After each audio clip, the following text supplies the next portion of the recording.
مولاي صل وسلم دائما أبدا على حبيبك خير الخلق كلهم مولاي صل وسلم دائما أبدا على حبيبك. إن الحمد لله نحمده ونستعينه ونستغفره ونستهديه نعوذ بالله من شرور أنفسنا وسيئات أعمالنا نشهد أن لا إله إلا الله وأن محمدا عبده ورسوله اللهم صل وسلم وبارك على نبينا وحبيبنا محمد وعلى آله وأصحابه ومن تبعهم بإحسان إلى يوم الدين أما بعد. Jemaah yang dirahmati Allah, tidak di dunia kita bersyukur kepada Allah ala kulli hal atas setiap keadaan, baik yang kita sukai atau yang kita tidak sukai. Semoga kita selalu bisa bersyukur kepada Allah, dan kita berharap semoga majelis ilmu yang kita jalani ini menjadi wasilah hidayah, turunnya rahmat dan sakinah kepada kita semua. Amin ya rabbal alamin. Materinya tazkiyatun nafas, kita ada di bagian materi atau klaster tentang syama'il atau akhlak Rasulullah SAW. Kita kaji langsung dari kitab Syama'il tulisan Imam Baghawi. Beberapa kali pertemuan saya bacakan saja hadis hafalan begitu. Nah, ini saya hadirkan bukunya. Kita terakhir bahas tentang akhlak Rasulullah, yang tidak pernah berwajah masam, tidak pernah mukul, tidak pernah menghardik, tidak pernah berkata kasar ya.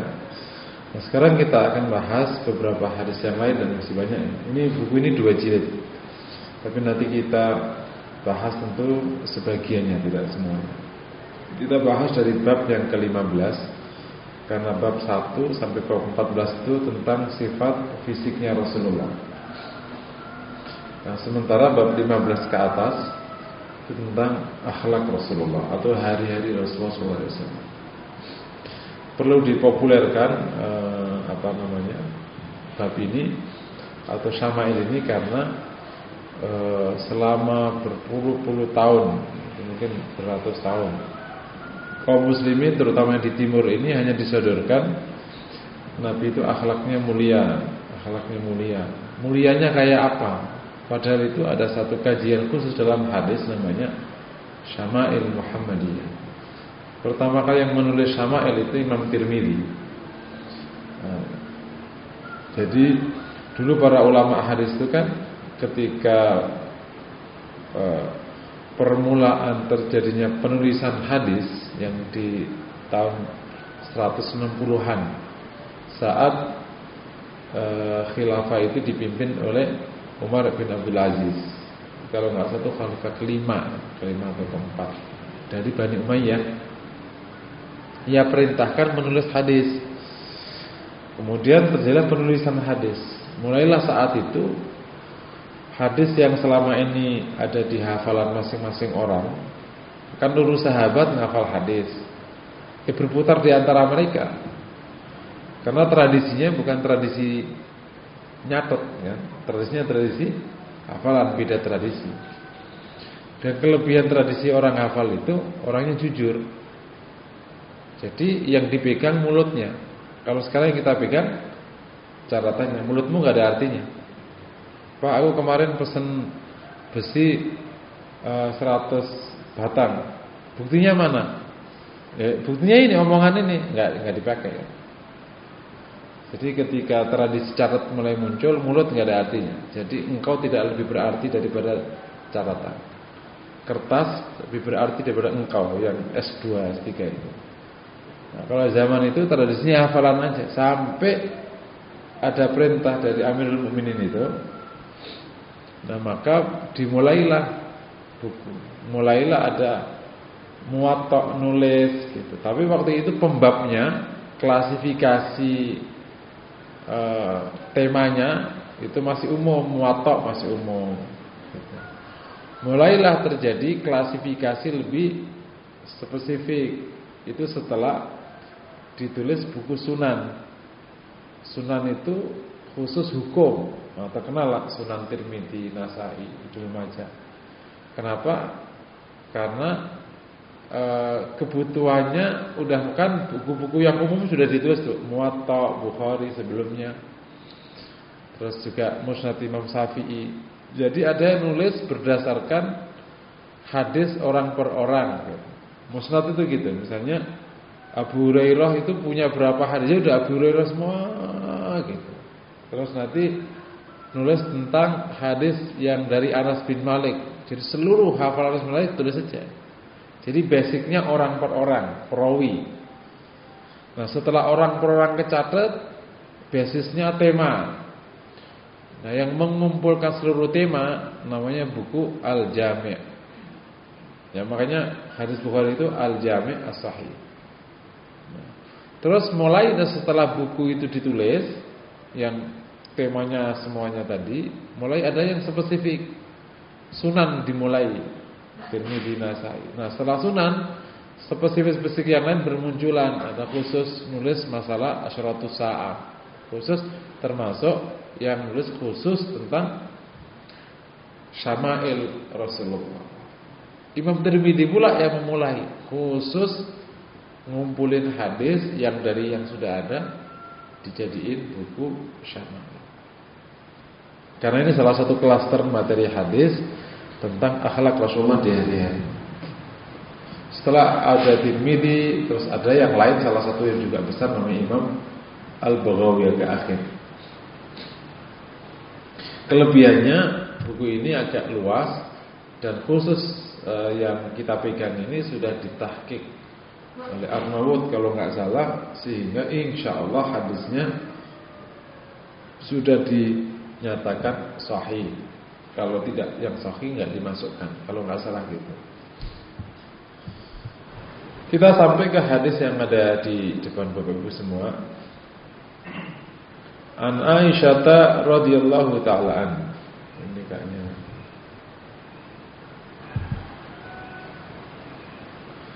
Qalat ma kana ahadun ahsana khuluqan min Rasulillah sallallahu alaihi wasallam. Ma ta'u ahadun min ashabihi wala min ahli baiti illa qala labbaik. Falidzalika anzalallahu ta'ala wa innaka la'ala khuluqin 'azim. Kata Aisyah radhiyallahu taala anha, tidaklah ada orang yang lebih baik, lebih mulia akhlaknya daripada Rasulullah sallallahu alaihi wasallam. Tidaklah salah satu di antara sahabatnya atau keluarganya memanggilnya kecuali ia menjawab labbaik. Falidzalika anzalallahu, karenanya Allah menurunkan ayat wa innaka la'ala khuluqin 'azim. Ini satu angle ya. Nabi punya kebiasaan kalau dipanggil oleh sahabatnya atau keluarganya jawabnya labbaik. Di dalam bahasa Arab tidak mengenal strata bahasa. Secara umum bahasa Arab itu egaliter. Makanya memang cenderung orangnya egaliter, cenderung. Meskipun ya tetap aja yang raja ya tidak mau egaliter. Tapi secara umum orang Arab cenderung egaliter. Karena itu memang bahasanya. Bahasa yang punya strata menunjukkan memang masyarakatnya cenderung berstrata, agak feodal. Yang punya strata Jawa, Sunda punya strata, Melayu enggak punya strata, cenderung egaliter. Nah, tetapi di dalam menjawab ada beberapa pilihan, gitu. Ada ewa, na'am, sama labbaik. Nah, Rasul memilih yang paling memberikan arti memuliakan. Bahkan labbaik digunakan juga ketika menerima panggilan Allah di dalam haji. Labbaik Allahumma, maknanya iya ya Allah, saya datang memenuhi panggilannya, gitu. Labbaik itu makna. Artinya Rasulullah menggunakan menjawab panggilan dengan pilihan kata yang mengandung arti memuliakan, mengindahkan, dan segera terhadap panggilan. Demikianlah Rasul memberikan contoh memuliakan siapa saja. Ya. Lalu ini kan kata Aisyah, tidaklah ia dipanggil oleh salah satu sahabatnya. Berarti kan sahabat siapa saja dan keluarganya. Dan padahal keluarganya itu dari sudut umur banyak yang jauh di bawah Rasulullah umurnya. Istrinya kan banyak muda-muda, ala bocah lo kan gitu kalau bahasa kita. Misalnya ada orang punya istri muda tua, ala bocah aja lo. Ini Rasul memilih jawaban menggunakan kata jadi sangat memuliakan. Dan karakter Rasul memuliakan ini ditangkap oleh banyak sahabat. Kalau sahabat-sahabat yang tua mungkin maklum ya. Tapi sahabat yang muda sekalipun enggak menangkap bagian Rasul memuliakannya. Di antaranya Jabir. Ia menangkap betul betapa ia dimuliakan Rasulullah SAW yang sudah pernah saya ceritakan. Ketika ia datang ke tempat Rasulullah, kemudian ia tidak mendapati tempat di tempat Rasulullah. Kemudian karena sudah penuh, yang Rasul memberikan pakaian untuk jadiin alas. Dan sikap Jabir lebih memuliakan lagi kepada Rasulullah. Kata Jabir, tidaklah mungkin aku menduduki pakaian Rasulullah SAW. Maka aku ciumi pakaian Rasulullah SAW dan aku duduk di tanah. Jadi antum tahu kan rumah Rasulullah ya, kalau tidak salah ukurannya, semoga tidak salah hafalan saya. Itu rumah Rasulullah itu ukurannya 4x7. Jadi rumah-rumah orang sekarang itu sunnah. Jadi maksudnya rumah itu mana hujurat ya, kamar maksudnya. Jadi 4x7 kali sekian kali 9. Ditambah di tengah ada Fatimah. Jadi kalau nggak salah Aisyah yang paling ujung, yang persis urut mimbar itu tempatnya Aisyah. Terus siapa nggak hafal saya. Nah di tengah nomor 5 kalau nggak salah itu Fatimah. Karena kan Aisyah termasuk istri awal ketika di Madinah kan, karena Saudah sama Aisyah kan yang pertama kali di Madinah, baru nikah-nikah yang lain. Jadi urut ke sana. Nah, Fatimah di tengah karena Fatimah memang putri kesayangan Nabi sallallahu alaihi wasallam dan yang masih ada. Fatimah memang kesayangan Rasulullah bukan karena putri terakhir ya, karena ia yang paling mirip dengan Rasulullah sallallahu alaihi wasallam. Wajahnya, akhlaknya, sifatnya, bahkan cara jalannya itu yang paling persis dengan Rasulullah SAW. Itu Fatimah. Ya, dan yang memberikan cucu yang ada di Bani Hashim dan Bani Muthalib. Ya, kalau anaknya Utsman kan tidak Bani Hashim jadinya. Meskipun Utsman memiliki menikahi 2 putri Rasulullah, tapi secara nasab jadi nggak ketemu ke Bani Hashim, Bani Muthalib. Jadi cucu Rasul yang masuk Bani Hashim hanya dari Fatimah, karena yang nikahnya sama Ali bin Abi Thalib. Sementara yang laki-laki semua wafat waktu kecil. Nah, Zainab nikah sama seorang laki-laki yang akhirnya berpisah kan suaminya tidak mau belum Islam di awal. Terus sementara Ruqayyah dan Ummi Kulthum menikah dengan Utsman. Utsman bukan Bani Hashim, Utsman adalah Bani Umayyah. Jadi makanya praktis yang masuk menjadi keluarga Nabi yang dari Ali bin Abi Thalib. Nah, khusus Rasulullah, khusus Hasan, jadi khususan itu, dia boleh nasabnya lewat perempuan. Hasan itu tidak akan diteruskan ke Ali penasabannya, selalu diteruskan ke ibunya. Jadi Hasan pasti langsung bin Fatimah, bukan bin Ali.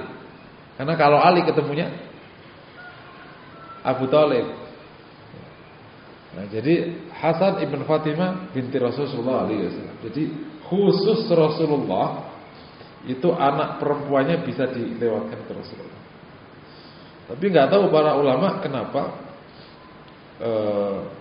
Mungkin karena sebabnya meskipun cucu Rasul yang dari Fatimah itu boleh dilewatkan ke Fatimah, bisa dilewatkan karena toh kalaupun dilewatkan ke Ali tetap masuknya kepada keluarga Rasulullah SAW karena Bani Hashim dan Bani Muthalib. Sementara kalau yang anaknya Utsman tidak bisa karena dia menjadi Bani Umayyah. Nah, Jabir ketika datang ke tempat Nabi, ya rumah Nabi kan kalau nggak salah yang depannya ya isinya beberapa alat, terus ada tempat duduk di bawah hasir ya. Nah, itu yang penutupnya menggunakan ordeng kalau kita sekarang pakai sitar. Sementara tutup yang pakai pintu itu yang masuk ke kamar. Nah, jadi ketika atau mendengar ketika Fatimah Aisyah waktu wafatnya Rasul kemudian membuka sitar dan kemudian mengatakan mata Rasulullah itu sitar depan pintu itu, pintu depan itu, karena pintunya yang masuk kamar itu pakai pintu, tidak pakai sitar. Demikian kalau ada kisah Rasulullah SAW menyorongkan, nah itu di sitar itu, di ordeng kalau kita nyebutnya. Nah, Rasul memberikan contoh menghargai sahabat setinggi itu.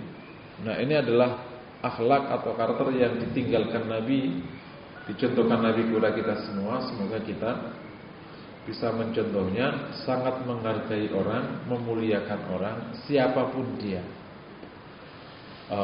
Kebencian tidak boleh menghilangkan rasa hormat. Anak kecil umur tidak boleh menghilangkan rasa hormat. Beda pandangan juga sama. Karena Rasul kepada yang kecil juga menghormati, kepada yang mau membunuh menghormati. Jadi memang kalau dari sudut perilaku memang mulia sekali, tapi tidak kehilangan ketegasannya. Yang terjadi di lapangan itu ekstrim sekarang. Karena akhlak Nabi dibahasnya umum.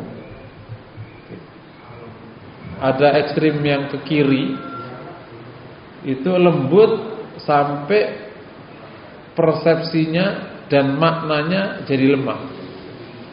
Lembut, diinjek-injek ya lembut. Dan yang diangkat hadis yang sampai hari ini saya nggak ketemu. Saya itu udah cari hadis yang populer diangkat. Nabi sering menyuapi Yahudi dengan lembut, dan ketika sampai meninggal digantikan oleh Abu Bakar. Kemudian kamu kok tidak selembut yang kemarin, kemana orang itu saya Abu Bakar, Rasul sudah meninggal. Saya itu nggak ketemu sanadnya, nggak tahu nanti kalau ada orang bisa ketemu, tolong sampaikan ke saya. Tapi ada beberapa catatan yang kalau dalam ilmu naqdul hadis, kritik hadis itu menjadi catatan yang gampang menemukan masalahnya. Yang pertama, Yahudi siapa yang tinggal di dekat Rasulullah? Karena Yahudi itu tinggalnya di Khaybar, jauh. Khaybar itu sampai ke tempat Madinah itu jauh. Sedangkan Yahudi tidak ada yang tinggal di dekat Rasulullah, tinggalnya di Khaybar Yahudi itu. Karena zaman itu, apalagi kan ceritanya sampai Rasul wafat. Sementara semua Yahudi itu dari Mesir, dari Madinah sudah, kecuali dia yang udah menjadi Islam, beda lagi kalau gitu. Sementara kan dia masih Yahudi dalam kisahnya itu, yang diangkat-angkat orang itu. Yang pertama. Yang kedua, bahwa itu sudah ada kejanggalan di mana letaknya itu, Yahudi yang mana gitu, kok bisa tinggal dekat Rasulullah. Sementara mereka itu tinggalnya di Khaybar, kecuali dia sudah Muslim. Dan yang Muslim ketahuan hanya Ka'ab bin Malik ya. Ada juga beberapa Yahudi yang masuk Islam. Dan tidak ada wanita ini, karena wanita ini dikisahkannya juga masih Yahudi sampai akhir hayatnya. Nah, sehingga ini janggal hadis itu. Tapi ala kulli hal boleh ditelusuri lagi. Jadi ekstrim lembut, selembut-lembutnya. Orang udah ditipu masih lembut ya. Yang kedua, kasar sekasar-kasarnya. Yang hanya menggunakan hadis tentang sirah Rasulullah yang urusannya perang. Padahal untuk memahami Nabi itu, kalau kita baca syama'il dan sirah itu ketemunya menarik. Rasul itu lembut sepanjang masa, tapi dia bisa ngambil keputusan yang tidak pernah kau bayangkan. Tapi lembut. Gitu. Jadi perilaku sebagian orang Jawa yang lembut dan tegas ya, yang bisa memutuskan mengkisos tapi dengan senyum. Gambarannya enggak gitu. Suatu ketika ada seorang dari Bani Uraina itu ada utusan Nabi, kemudian dicongkel matanya. Naudzubillah. Si Bani Uraina ini mencongkel utusan Rasulullah. Astagfirullah ya. Apa jahatnya itu? Oleh Rasul kejar dia. Dikejar, masukkan Madinah, congkel matanya. Kisas kan?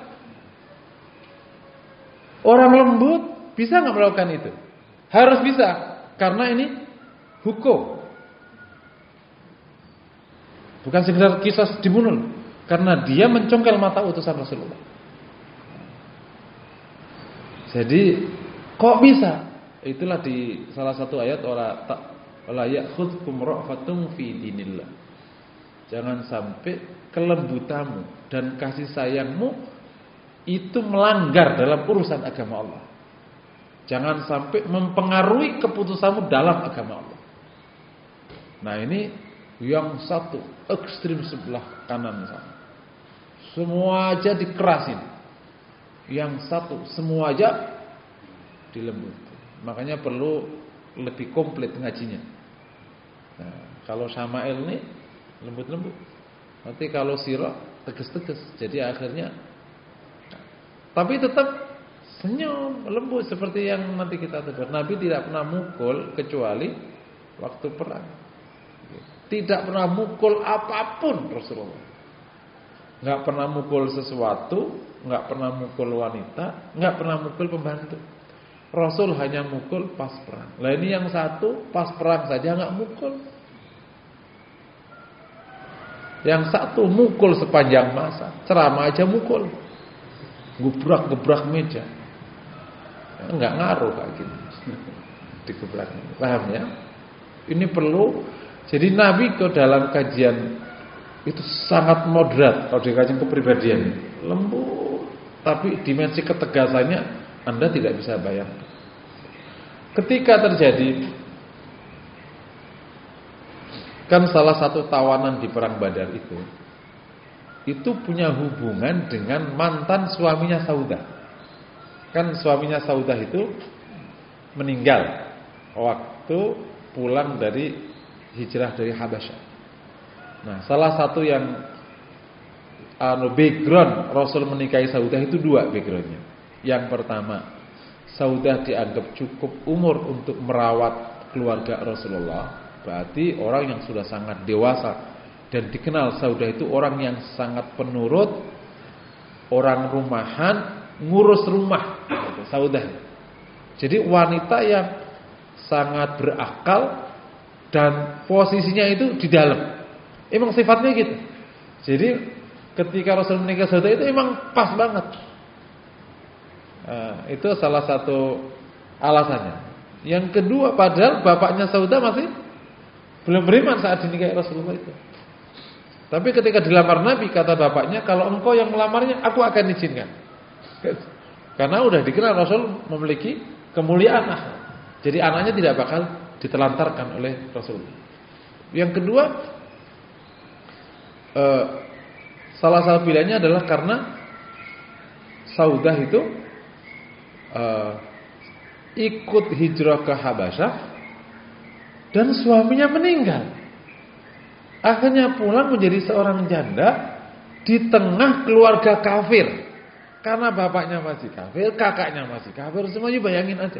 Wanita muslimah hidup di tengah keluarga kafir. Padahal dia sudah tidak ada suaminya lagi. Berarti kan hidup nginduk ke bapaknya. Bapaknya masih kafir, bayangin kayak apa coba. Sementara waktu itu masih hanya ada puluhan, kan 89 doang. Dan Saudah termasuk yang pulang duluan karena suami sudah ada lagi di Habasyah.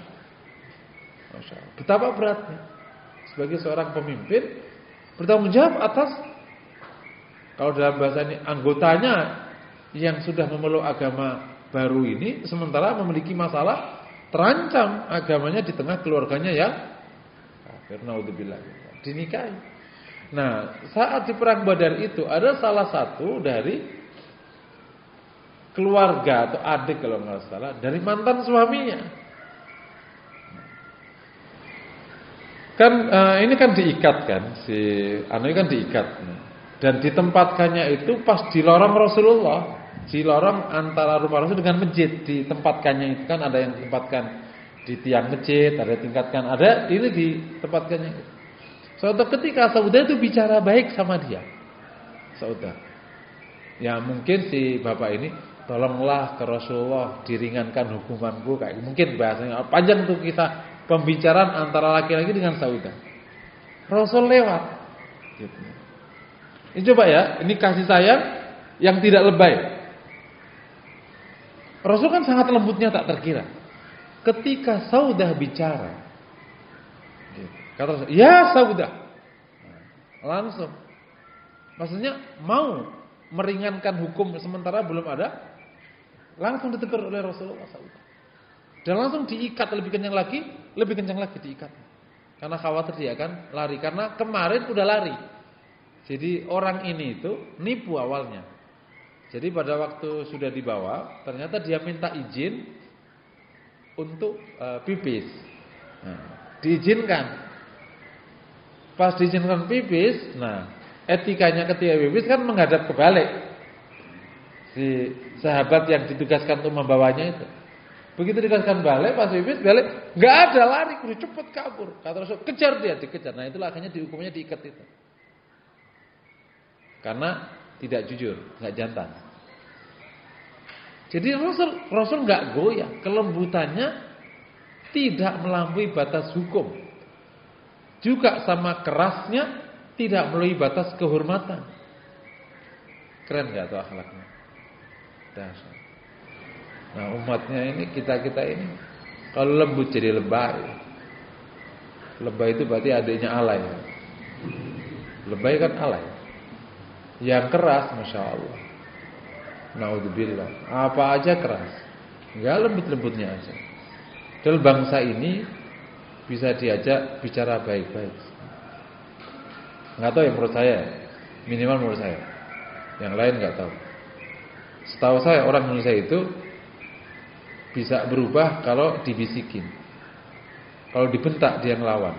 Kalau itu Jawa doang bisa jadi. Kalau di luar Jawa nggak tahu. Kalau orang Jawa gitu. Kalau apa namanya? Ini ibarat kalau mau punya cara ngomong sama bos Jawa gini. Jangan pernah ngomong tidak ke bos Jawa. Kalau punya bos Jawa, ya Pak. Nanti kalau kau punya keinginan lain kerjain aja. Nanti tinggal minta maaf. Ya Pak, maafin Pak. Oh iya.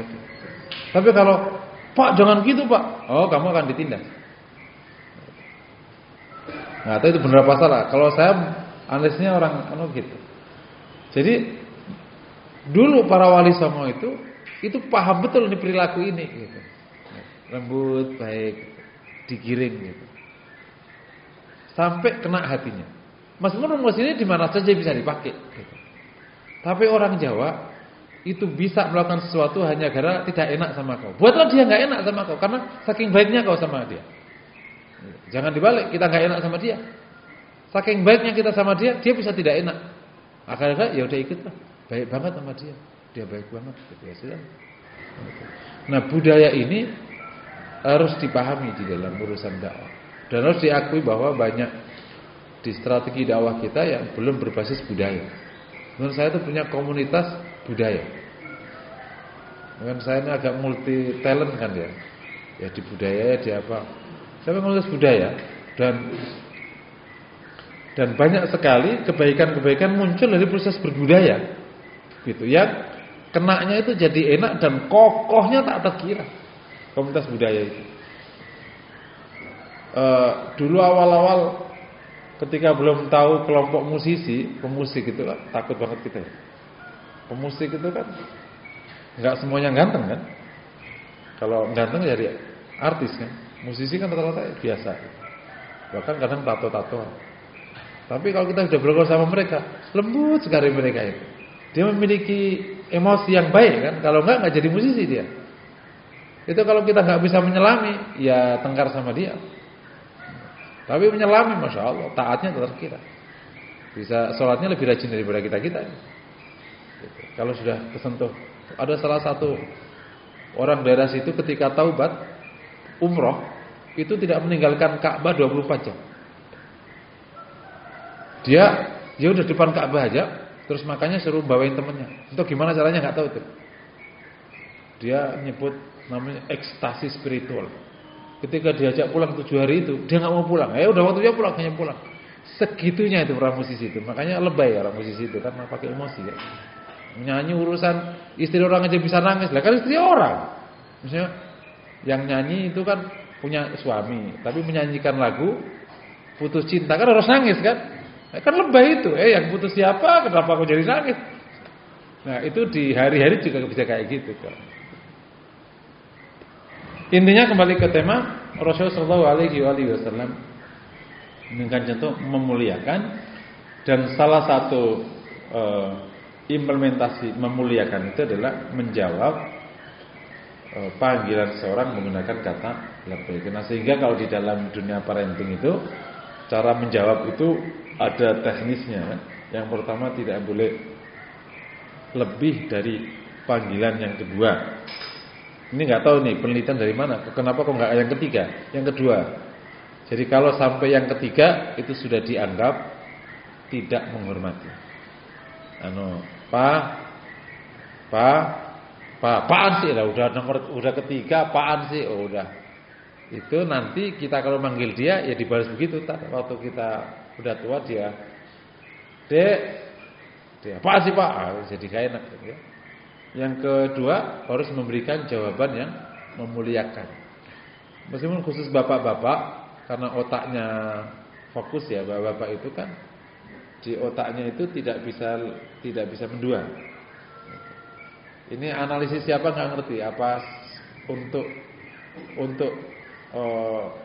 otak bapak-bapak itu cenderung satu. Dia tidak memiliki kemampuan untuk melakukan tindakan lebih dari satu. Namanya apa nggak ngerti itu orang psikologi itu. Iya, multitasking. Tapi ada di dalam isi otaknya itu ada hormon apa gitu maksudnya penjelasannya. Sehingga ibu-ibu itu bisa mengerjakan lebih dari satu kerjaan. Ya saya sementara dia masak, belah kiri megang handphone, kakinya sambil ngeset kaki itu bisa tuh kalau gitu. Kan? Kalau ibu-ibu kan gitu.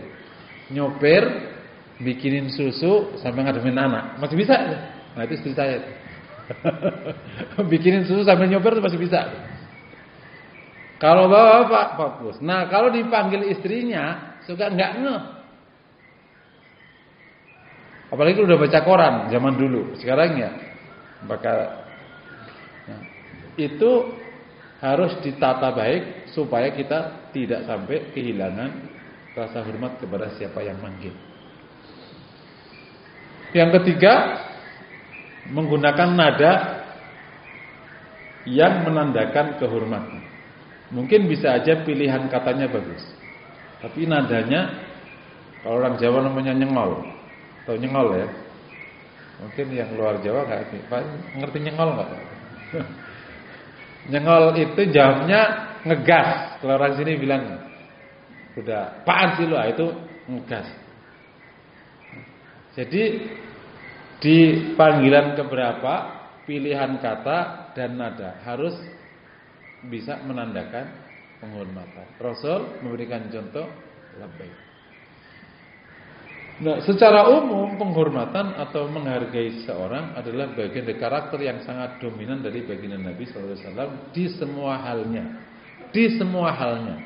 termasuk ketika para sahabat itu datang ke kabilah lain dalam rangka berdakwah, itu juga salah satu pesannya akrimu makarimahu, muliakanlah orang yang mulia di antara mereka. Setiap komunitas ada orang mulianya, entah ketua kabilah, entah tetua, entah orang alim mereka. Setiap kabilah, kan di komplek pasti ada tetuanya, betul ya? Muliakanlah mereka. Salah satu cara dakwah berhasil adalah ketika yang mulia itu sudah keambil hatinya, maka engkau dengan mudah masuk ke komunitas itu. Tapi kalau yang itu sudah menghalangimu, itu panjang ceritanya. Nah, kalau engkau dihalangi bukan karena akhlakmu, bab yang lain, itu bagian sunnah dakwah. Tapi kalau dihalangi karena akhlakmu, itu berarti kau punya kontribusi tidak tersebarnya agama gara-gara akhlak. Ya, insyaallah ya. Tapi insyaallah kalau kita mulia akhlaknya, perbedaan pandangan itu gampang diredam. Karena itu yang terjadi di jahiliyah. Satu sisi ia respect sama Rasulullah, karena akhlak itu kan yang disasar emosi. Makanya dalam akhlak itu tidak selalu bicara benar atau salah, tapi bicara diterima atau tidak diterima. Akhlak itu bicara baik atau enggak baik, diterima atau tidak diterima, membuat nyaman apa enggak nyaman. Kan makanya kecerdasan emosi kan kecerdasan dalam rangka beradaptasi dengan lingkungan. Jadi kalau orang sudah nyaman menerimamu, kalaupun ada perbedaan di bidang ideologi, dia tidak terlalu susah sebenarnya. Itulah yang membuat orang Quraisy itu sebenarnya setengah hati. Satu sisi dia percaya ke Rasulullah di konteks muamalah dan tahu betul Rasulullah itu sangat dicintai mereka. Tapi satu sisi kenapa sih ngembawanya ajaran agama yang bikin ribet ini, kata orang Quraisy itu. Makanya dialog-dialog mereka ketika berdialog benar, mas ya ibna akhi, hai anak saudaraku. Apalagi Rasul itu memang keluarga pimpinan Quraisy, karena pimpinan Quraisy itu ada kabilah, terus besar jadi Quraisy besar kan.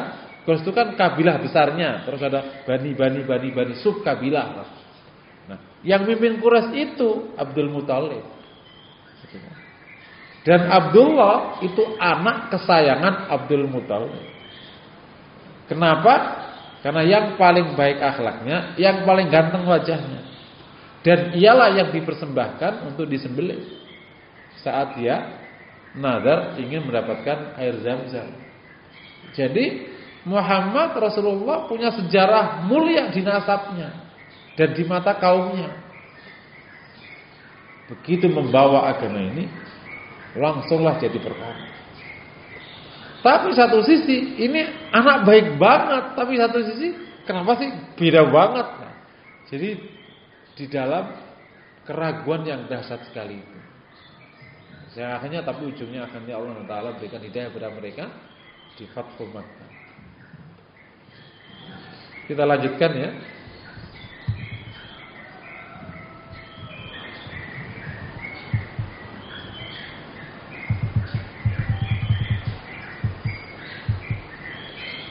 Dakhaltu ala Aisyah, ini ada seorang rawi An Yazid ibn Babnus, ini namanya begitu ya. Aku baca enggak ada? Dalam baca begitu ya.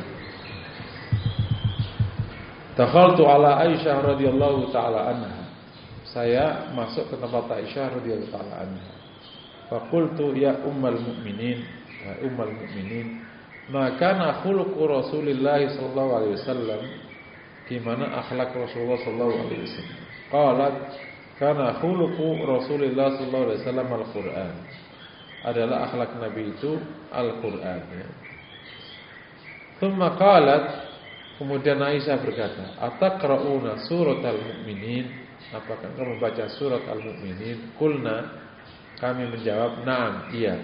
Qalat Aisyah berkata, iqra'hu, bacalah. Faqara'tu, saya baca, qad aflahal mu'minun alladzina hum fi salatihim khashi'un, sampai ayat walladzina hum ala shalawatihim yuhafizun. Faqalat, maka Aisyah berkata, hakadha kana khuluqu Rasulillah sallallahu alaihi wasallam. Inilah akhlak Rasulullah sallallahu alaihi wasallam. Ini hadis ini lebih lengkap dari yang populer. Ya, kalau yang populer itu kan karena khuluqu Rasulullah sallallahu alaihi wasallam Al-Qur'an. Nah, itu doang aja kan? Tapi tidak ada tambahan ataqra'una suratal mu'minin. Jadi di hadis ini seorang bertanya kepada Aisyah, saya tidak tahu Yazid ini termasuk sahabat atau tidak. Dia perlu diteliti rawinya ya. Di ilmu hadis itu salah satu yang paling rumit itu meneliti rawi. Dan rawi ini harus hafal. Dia sahabat, tidak semua yang ketemu sahabat dia sahabat. Bisa aja tabi'in. Sahabat itu jumlahnya 100.000. Lebih tepatnya 100.004. Bukan lepas. Itu ditulis oleh Ibnu Hajar Al-Asqalani di buku Al-Isabah fi Ma'rifatis Sahabah. Nah, yang ngapal 100.000 siapa? Jadi ini siapa? Jadi harus cari bukunya. Tapi sekarang ada alim kabir di Maroko. Beberapa salah satu kelebihan media sekarang adalah kita bisa belajar dengan masyayikh kibar di mana saja kita mau. Ada Sa'ad Al-Kamali, alim itu masih muda saya, mungkin itu di atas saya enggak. Itu ngajar Muwatta di Maroko. Kalau ngajar tanpa buku, hafal tuh hadis, rawi hafal, nggak tahu ya, mungkin persiapan seminggu apa. Tapi yang jelas cerita. Wah, ini baru pengajar hadis betulan. Nah, Sa'ad Al-Maliki Al-Kamali terus ya, Sa'ad Al-Kamali. Tapi bahasa Arab semua ya pelajarannya. Saya kalau malam itu belajar dari masyayikh itu, yang dari Maroko itu terkenal. Terus ada syekh yang suka bicara fitan, namanya Abdullah An-Nabulusi. Dari ulama Syam itu banyak yang alim. Terus kalau di Saudi itu Syekh Muhammad At-Turaifi, itu banyak bicara tentang sirah. Kalau di ahli hadis yang dari Mesir itu Umar Al-Kafi, Umar Abdul Kafi, itu juga populer tuh. Terus Umar Abdul Kafi udah sepuh, udah putih semua. Jadi kalau malam saya belajar dari mereka, nyari aja bab ini sebutin. Mereka punya majlisnya. Salah satu kelebihannya. Jadi ngajinya bisa kapan saja sambil mau tidur dapat ilmu lumayan. Nah, Yazid ini datang ke Aisyah bertanya tentang akhlak Rasulullah. Nah, Aisyah menjawab, karena khuluq Rasulullah sallallahu alaihi wasallam Al-Qur'an, akhlaknya Al-Qur'an. Kemudian Aisyah mengambil sampel dari Al-Qur'an itu surat Al-Mu'minin. Dan ketika sudah dibaca sampai wa ala shalawatihim walladzina hum ala shalawatihim yuhafidun, Aisyah mengatakan inilah akhlak Rasulullah alaihi wa alihi. Jadi yang pertama, jadi akhlak itu kan seluruh hal yang keluar dari manusia. Apa saja gitu. Bahkan kalau menggunakan definisi yang sangat global itu, keyakinan itu bagian dari akhlak. Karena itu bagian dari karakter seseorang. Makanya kalau ada akhlak kepada Allah, pertama kali iman kepadanya gitu. Akhlak kepada Allah itulah iman kepadanya. Jadi iman bagian dari akhlak kepada Allah. Akhlak kepada Rasulullah pertama kali iman sama Rasul. Nah, jadi seluruh Quran itu itulah Rasulullah. Rasulullah itulah Al-Quran itu full. Itu yang pertama. Jadi implementator utama Al-Quran itu Rasulullah SAW. Urusan masalah keyakinan, urusan sikap, perilaku, tata cara, itu Rasul praktekin full. Aisyah menangkap itu persis. Salah satunya yang cukup menarik, yang cukup itu adalah ketika Rasul sudah mulai beruban. Tapi uban Nabi berapa? 14 ya. Anas yang hitung 10 di atas rambut, di atas kepala yang mulia, sementara kemudian 4 di jenggotnya. Nah, kita ini ubannya berapa? 4.000 ya, bukan 14. 4.000. Udah penuh. Padahal gak mikir apa-apa. Mikir cuma 1 istri 2 anak, ubanan. Kata Rasulullah ketika dia uban itu, kata Rasulullah, sayyabatni hudun wa akhwatuha. Ini yang saya ingin tanya, betapa Quran menjadi akhlak Nabi. saya dibuat ubanan oleh surat Hud dan saudara-saudaranya. Apa itu Hud? Surat tentang hari kiamat. Jadi ketika Quran bicara hari kiamat, itu Nabi meresponnya dengan sampai ubanan. Kita dibuat stres dan merespon tentang pola tingkah istri itu. Nah, jadi repot.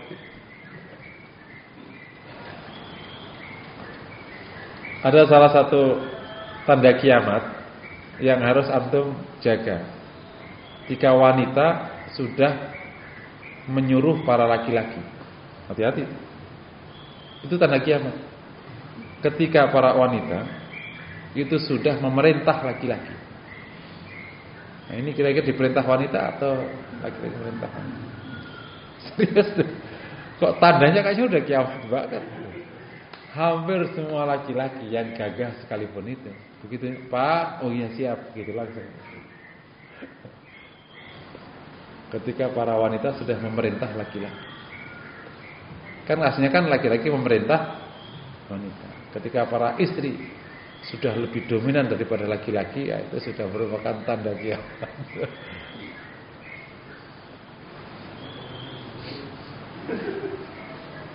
Tadi yang salah satu dominan juga adalah ketika turun ayat, Aisyah kan menangkap hari-hari ya. Idza jaa nasrullahi wal fath. Kata Aisyah, setelah turun ayat itu Nabi tidak berhenti dari tasbih dan istighfar. Ini setelah Fathu Makkah. Jadi setelah Fathu Makkah kan masih ada sisa sekitar 2 tahun atau 1 tahun sekian bulan, 2 tahun. Itu Nabi tidak berhenti tasbih karena apa? Sabbih bihamdi rabbika, langsung dikerjakan. Nah, itu menunjukkan betapa seluruh perintah Al-Qur'an dan hal di Al-Qur'an menjadi karakter baginda Nabi sallallahu alaihi wasallam. Nah, salah satu yang juga ditunjuk oleh Aisyah tentang akhlak Nabi adalah surat Al-Mu'minin yang 6 ini sifatnya. Dan semoga kita bisa jalankannya. Saya termasuk yang pesan ke antum semua, termasuk ke diri saya untuk bisa ngamalkan 6 ini. Ini harus nonjol. Kenapa? Karena ini fadilahnya besar. Apa itu? Yarithunal firdaus, mewarisi firdaus. Setuju ya, Pak ya? Dan ilmu ini tolong sampaikan ke orang lain, kali kita dapat kebaikan dari menyampaikan ini. Antum buat status di Facebook hari ini 6 sifat orang mukmin di surat Al-Mu'minun. Ayo kita langgengkan. Kira-kira gitu ya bunyinya ya. Kali nanti semua nyebar menjadi viral. Akhirnya kita dapat kebaikan. Yang pertama kan qad aflahal mu'minun alladzina hum fi salatihim khusyuk dalam salat. Jadi Aisyah itu melihat Nabi dan merasakan salatnya khusyuk sekali. Dan sering Aisyah menyebutkan, apalagi yang bab salat malam, la tas'al an husnihin nawatulihin. Jangan kau tanya tentang indahnya salat Rasulullah dan panjangnya salat. Jadi salat itu ada keindahannya. Jadi salat itu khusyuk sekali. Tidak kayak salatnya orang munafik yang kayak orang itik matok apa? Itik matok makanan ya. Belum juga sujud nempel udah bangkit kembali. Itu namanya salatnya orang saking cepatnya. Nggak bisa dibohongin tuh. Emang nggak suka sholat itu. Karena bagi orang mukmin sujud itu yang paling indah. Tidak ada ketenangan dalam hidup melebihi ketenangan sujud. Pokoknya kalau antum di mana sama istri antum sujud aja. Ngapain Pak? Daripada ribet mah itu sujud lah. Itu tenang sekali sujud. Jadi kalau mau kita sujud nggak tenang, berarti kita harus memperkarakan hati kita. Dan itu adalah kondisi paling dekat seorang hamba dengan Allah. Khusyuk dalam salat ya, nanti dibahas. Khusyuk bukan fokus, khusyuk itu adalah ketundukan total kepada Allah yang disertai dengan mahabbah, cinta, takut, berharap, dan tak berdaya di hadapan Allah Subhanahu wa taala. Yang kedua dari akhlak ini, walladzina hum 'anil lagwi mu'ridun, berpaling dari hal yang tidak berguna. Dengan bahasa lain, seluruh hidupnya isinya berguna, ya. Ngomong berguna. Mikir berguna. Mungkin kita menggunakan bahasa nilai lebih keren. Mikir yang bernilai. Bicara yang status yang bernilai. Bekerja, bergerak yang bernilai. Keringat yang bernilai. Makan yang bernilai. Makan yang tidak bernilai itu menurut bahasa siapa? Ustadz Zaidul Akbar, namanya makan sampah, ya kan? Saking kebiasaan kita berhubungan dengan yang tidak bernilai, makan pun makan yang tidak bernilai. Betul ya? Ini ada Pak Dokter.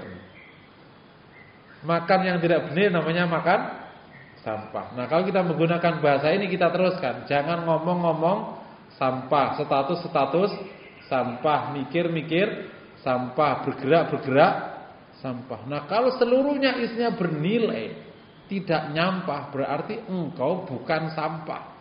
Jadi siapa saja yang ngomongnya sampah, mikirnya sampah, statusnya sampah, gerakannya sampah, keputusannya sampah, makan sampah, berarti dia tumpukan sampah. Itulah buih itu. Perusahaan itu kenapa kok mahal harganya? Karena tinggi nilainya. Dan nilai kaitannya dengan seberapa kebaikan yang di-share ke orang. Kan value itu gitu kan. Bahasa mereka, seberapa besar nilai yang kau kasih ke customer, itu akan dibayar oleh customer kepadamu. Ini hukum marketing.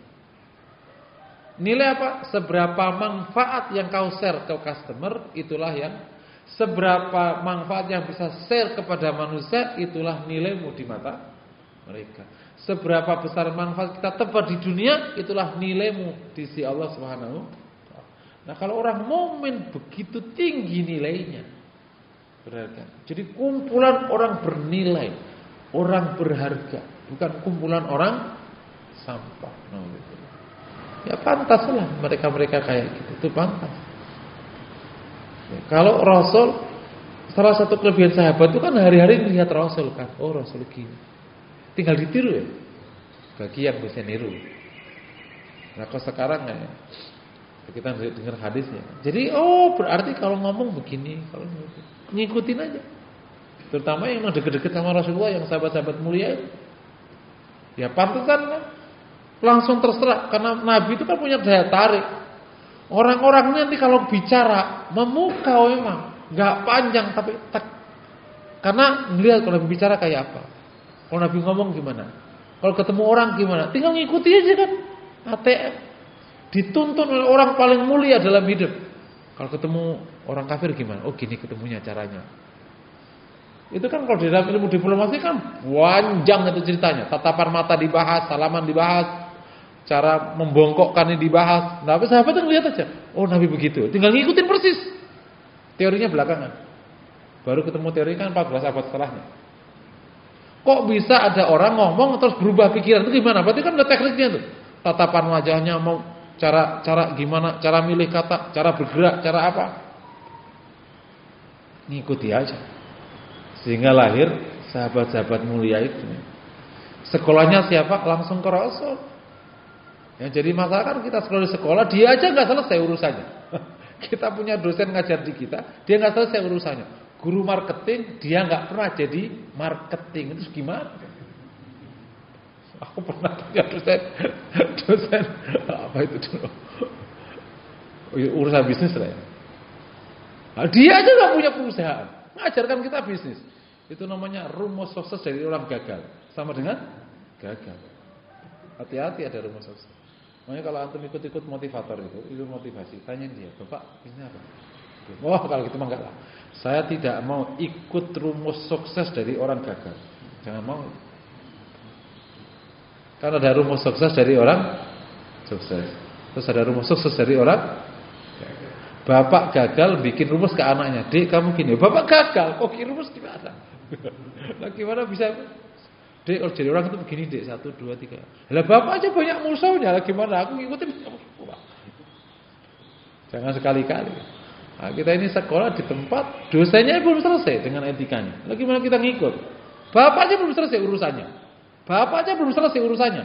Gimana bisa ngajarkan kita bisa selesai dengan urusannya? Nah, itulah masalah kita hari ini. Kuliah manajemen nggak bisa manajemen. Astagfirullah. Kuliah kesehatan dia orang yang nggak paling sehat, terus gimana ceritanya? Kalau ada dokter kulit mukanya blungsek itu gimana ceritanya? Bapaknya mukanya nggak jelas, kemudian jadi dokter kulit. Kata jawab, nasib itu dewa. Sudah kalau kayak gitu. Makanya hati-hati milih fakultas, milih jurusan, harus menggambarkan diri ya.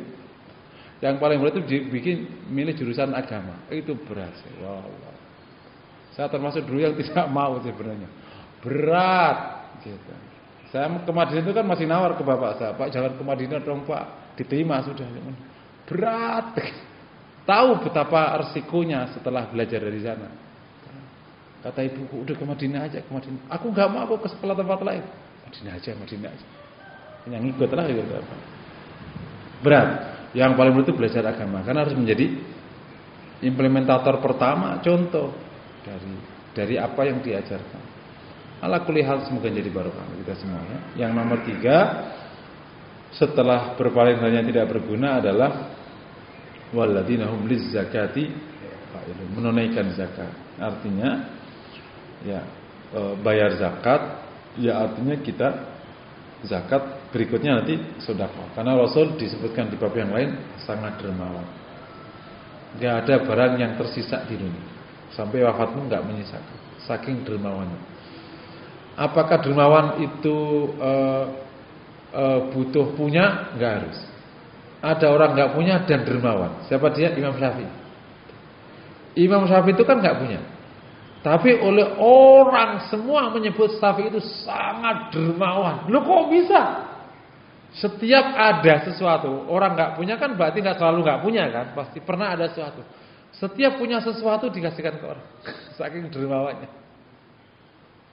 Suatu ketika ia itu beli sesuatu. Pas beli ada anak kecil. Tampak sekali membutuhkannya. Dikasihkan semua. Dan Syafi'i, padahal kan dia butuh untuk dipakai makan itu. Dikasihkan semua. Dia sangat dermawan. Makanya untuk jadi dermawan nggak harus punya. Gitu. Wah, tapi ya nggak ada buktinya ya kalau kayak gitu ya. Wah, suami saya itu dermawan, tapi ya itu nggak punya duit jadi nggak bisa ngapa-ngapain, nggak ada gunanya. Jadi mengulangi lagi memberi zakat, ya, dermawan.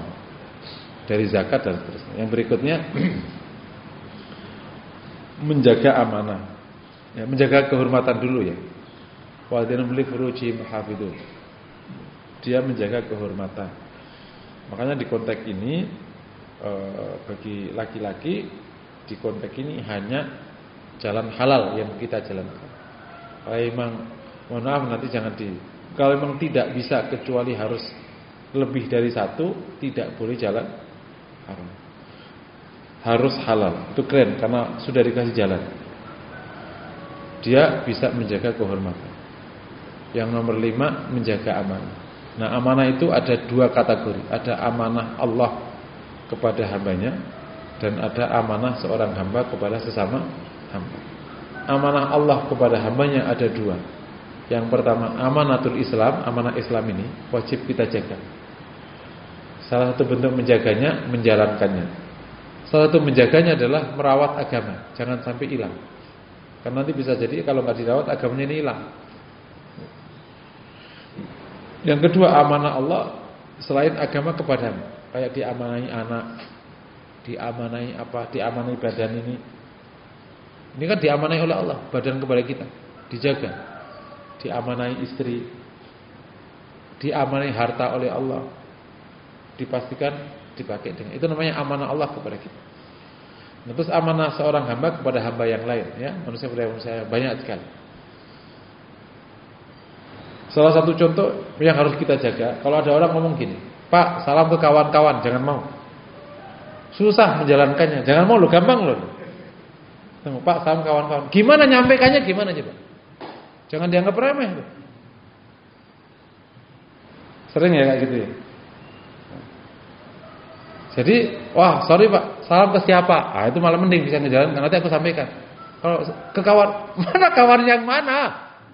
Itu namanya amanahnya nggak bisa ditunaikan, jangan mau. Karena kita jadi kehilangan karakter, nggak menunaikan amanah. Yang terakhir, menjaga sholat. Ya ini sholat. Jadi menjaga sholat sama khusyuk dua hal berbeda. Nah, makanya ada beberapa orang yang saking menjaganya sholat sehingga dia memasuki wilayah ribat. Ribat itu datang sebelum waktunya. Kan ada orang sholat maghrib diteruskan ke sholat isya. Nah itu termasuk disebut ribat, jaga sholat. Salah satu orang yang sangat populer jaga sholat itu adalah Imam Sa'id ibn Musayyib. Masya Allah, Sa'id ibn Musayyib itu sangat menjaga. Dia tidak pernah, disebutkan ia tidak pernah melihat tengkuknya orang, saking hebatnya. Karena selalu di pertama. 6 sifat semoga bisa kita jalankan satu demi satu. Kita upayakan semaksimal mungkin dan akhirnya bisa menjadi karakter, bukan sekedar perbuatan. Kemudian bisa merambah ke yang lain dari Al-Quran. Dalam hidup, ketika kita sudah bisa memperbaiki hal seperti ini termasuk bagian dari yang bernilai tinggi. Semoga Allah mudahkan dan akhirnya kita bertemu Allah dan kita mendapatkan nilai yang sangat tinggi di sisi Allah Subhanahu wa taala. Mungkin demikian materi pada pagi hari ini, semoga menginspirasi. Wassalamualaikum warahmatullahi wabarakatuh. Lagi yang buat tanya silakan.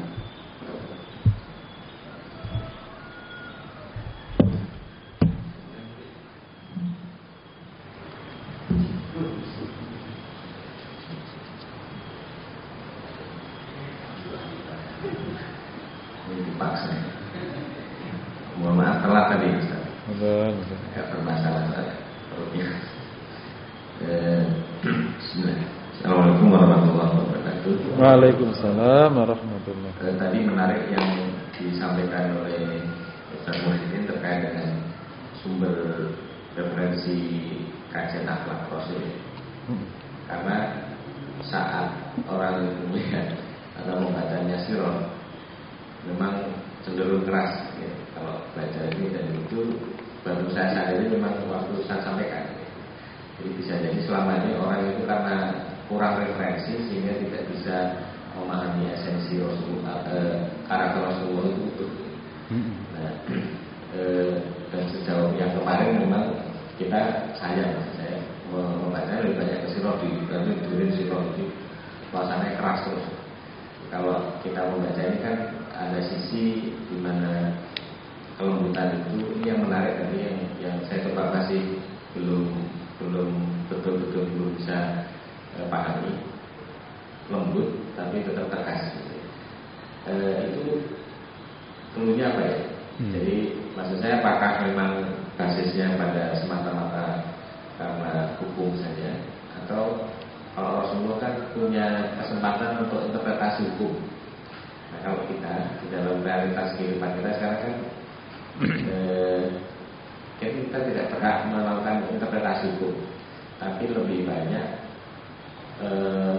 memilih referensi kalau ada begini begini. Nah kalau kita punya keterbatasan referensi itu kan jadi celaka ya. Karena bisa jadi salah penerapan. Artinya begini, harusnya Islam itu menawarkan 10 opsi. Kalau begini begini, kalau begini kalau begini. Nah, kita itu cuma tahu 5. Iya. Dan terus yang 5 yang lain itu kan kita berarti bahasa kasar saya kan gitu. Ini kan nggak tahu sama ini.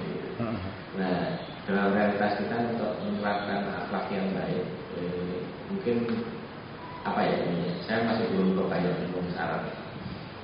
Terima kasih. Assalamualaikum warahmatullahi wabarakatuh. Ya, memang sikap orang itu kan berawal dari pikiran seseorang. Dan pikiran tergantung bacaan atau pendengaran atau informasi. Itu proses sikap kan gitu. Informasi tumbuh jadi ilmu, itu sudah di otak, baru menjadi sikap. Kalau terus-menerus menjadi karakter atau menjadi akhlak. Jadi memang memperbanyak referensi dan harus diakui. Yang berkembang di sini itu nggak ada 1% referensi yang seharusnya dibaca. Apalagi yang ada keterbatasan bahasa. Even yang sudah ngaji kitabnya masih sekitar fikih. Bertahun-tahun ngaji di pondok itu ya fikih. Padahal ilmu kan bukan hanya fikih. Ya kalau misalnya menyebut seandainya ada 10 opsi, kita punya 5, mungkin faktanya kita hanya punya 1 kan. Karena tindakan Nabi itu dahsyat sekali memang. Kalau kita lengkap referensinya ya. Makanya perlu belajar hadis yang lengkap itu. Nanti ada banyak hal baru kita temukan kalau kita baca hadis itu. Kan fikih itu kan diambil dari sunan kan. Kalau kita menggunakan klasifikasi ulama salaf terhadap hadis, masih ada 12 yang belum dimasukkan. Nah ini mendominasi pikiran orang. Misalnya gitu. Berarti kan tindakannya murni fikih. Nah, ruwet loh kalau murni fikih. Padahal ada bab yang lain. Terus kemudian pindah ke sirah. Sirah kan baru nomor 2, masih ada 11 yang belum dikaji. Salah satu ya sekedar tambahan materi. Ada kan klaster kajian namanya Kitabul Fitan. Kitab Fitan itu terkait dengan Asyratus Sa'ah. Itu hadis yang terkait dengan fitnah di akhir masa. Itu dituntun detail itu.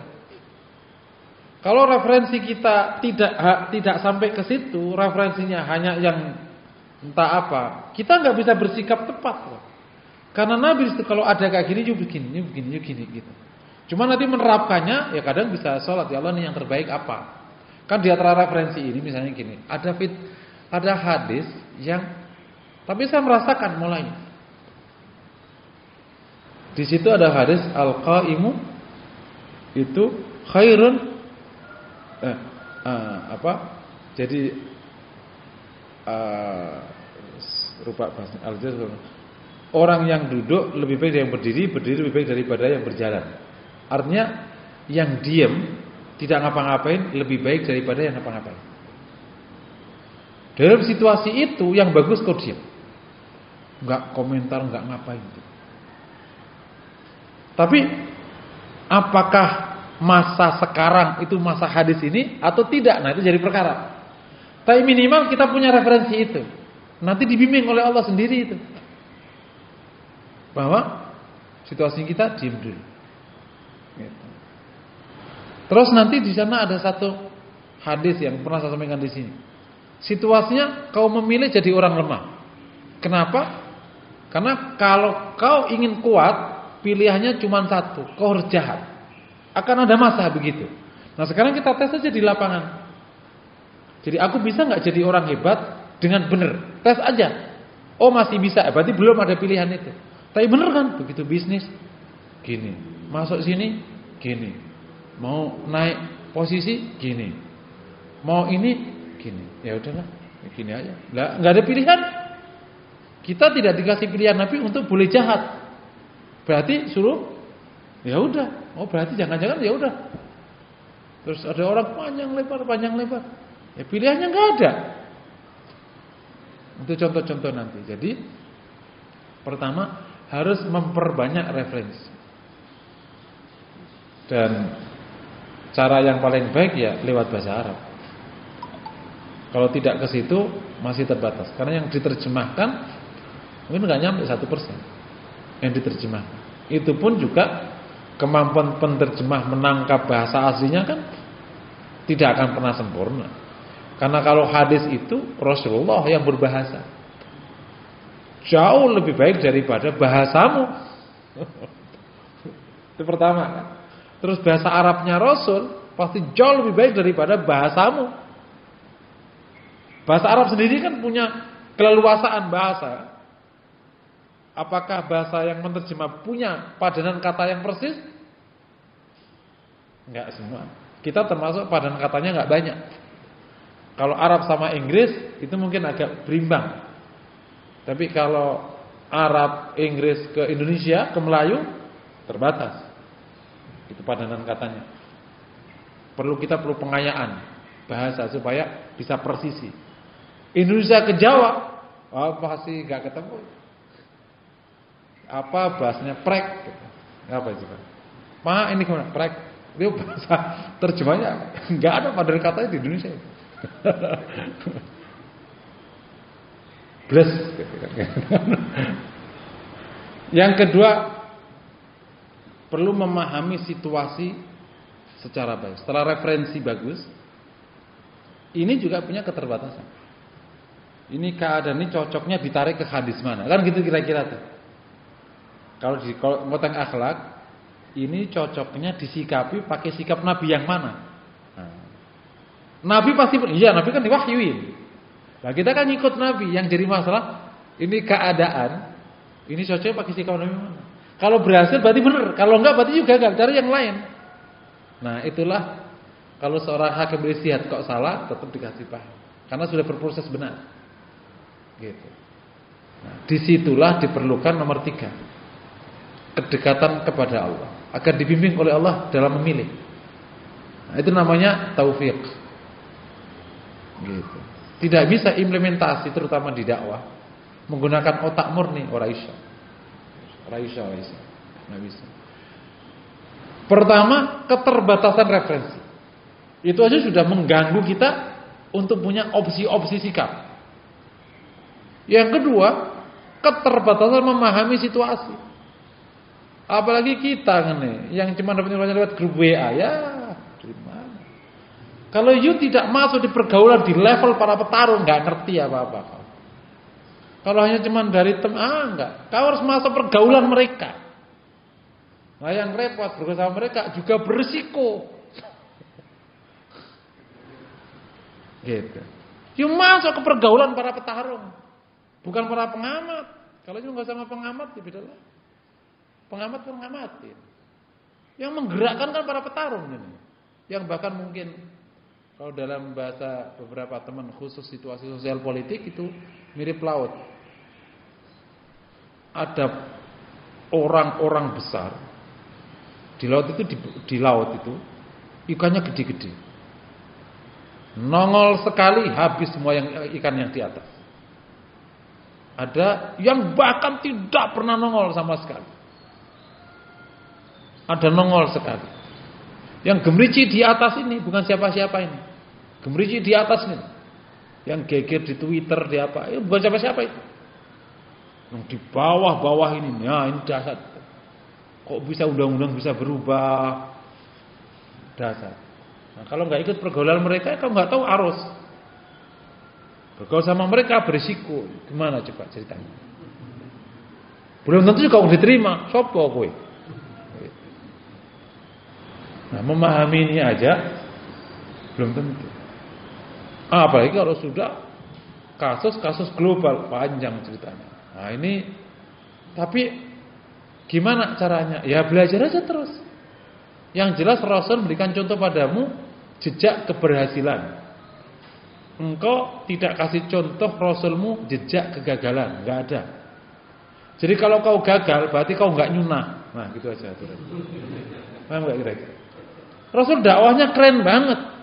Safwan ketemu sekali masuk Islam. Lah kau ini ketemu berkali-kali Islam kagak. Malah benci padamu. Itu namanya jejak kegagalan. Gitu. Abu Jahal tumbang. Enggak panjang ceritanya. Dan waktu tumbang Rasul berkata keras, "Ya Abu Jahal, ya, apakah kau sudah mendapatkan yang Allah janjikan padamu? Aku mendapatkan yang Allah janjikan padaku." Kata Umar, "Ya Rasul, dia udah jadi bangke." Dia dengar. Paham kira-kira? Rasul bisa berkata begitu. Karena memang luar biasa jahatnya nih satu orang. Padahal masih saudara. Astagfirullah. Jadi perlu pemahaman situasi yang komplit, terutama kalau kes-kes rumit. Yang ketiga, perlu dekat sama Allah supaya kasih taufik. Nanti Allah bimbing itu. Oh ini gini. Nah, yang ketiga ini sering jarang digunakan oleh anak-anak muda, terutama yang masih logika-logika itu. Itu sering nggak digunakan. Padahal ada beberapa sikap memang harus tidak bisa bimbing, semuanya dibimbing sama Allah. Makanya proses pengambilan keputusan mukmin itu ada 4 level kalau antum tahu. Kalau antum ikuti materi saya punya materi online itu Jumat malam. Tapi anak-anak nggak mau, suruh ngeluasin. Namanya leadership talk. Itu materi saya di Wisma Prestasi ya, mahasiswa. Aku udah berulang kali, umumin ngapain? Wah Ustaz, ini khusus kita, nanti biar kita yang ngasihkan ke orang-orang. Gak mau. Itu saya pernah ngasih materi namanya proses pengambilan keputusan di Islam. Itu dasar, namanya proses ilmiah biasa. Itu ini yang kita pakai. Tapi setelah itu ditambah nomor 2, istisyarah, perlu musyawarah sama orang. Yang ketiga, 4 istikharah. Terakhir nomor 4, as-su'al ila ahlil ma'rifah. Tanya sama yang ma'rifah. Jadi ini tepatnya gimana? Setelah musyawarah, proses logika. Setelah istikharah. Nah, istikharah adalah simbol kedekatan kepada Allah. Jadi sering tanya kepada Allah. Sering tanya kepada Allah SWT. Ini baiknya gimana? Gitu. Karena yang paling tahu situasi adalah Allah SWT. Nah, kalau kita keputusan terus nyelonong mulu, nggak pernah tanya kepada Allah, ya udah sering keliru. Nah, kalau hal-hal yang maklum biasa, ya mungkin secara Allah berikan kepada kita ruang untuk paham secara baik. Misalnya gimana terbaik untuk istri, ya sudahlah, paham, kasih duit, diam. Misalnya kayak gitu, itu kan nggak usah istikharah. Tapi kalau nikah, cerai apa, itu kan harus naudzubillah. Jadi 1, 2, 3. Di samping ada proses 4 yang perlu dipahami. Insya Allah nanti menjadi sikap yang kepala. Kok rumit banget Ustaz? Nanti udah biasa, lama-lama ketemu polanya. Karena kita nggak punya pola baku. Ya kayak di kesehatan kan. Kalau udah punya pola baku, yang rumit itu kan menjadi nggak rumit. Kita aja yang orang awam rumit. Tapi orang biasa ya udah tahu aja. Wallahu a'lam.